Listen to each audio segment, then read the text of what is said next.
Παράδεισος, καλά πάμε. Δεν πάτε καθόλου καλά. Εδώ είναι το Πανδοχείο Νικόλας. Από πίσω εκεί, ο Πανδοχείο Παράδεισος είναι 6.000 χιλιόμετρα μακριά.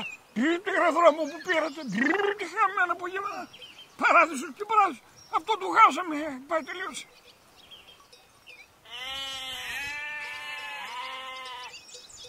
Πανδοχείο Παράδεισος εκεί, 3 κατσάρες. Άντε το φτιάξει το Πανδοχείο Παράδεισος στον Λάρος, να πάμε τα πρώτα, τα σκυλιά, τα γουμάκια, τα χρήνια. Και δεν μας τα πήραν όλα πήραν. Πήρα για τα πρώτα, πήρα για τα πρώτα. Τίποτα, μετά σώμρακα μας άφηγαν. Παράδεισος.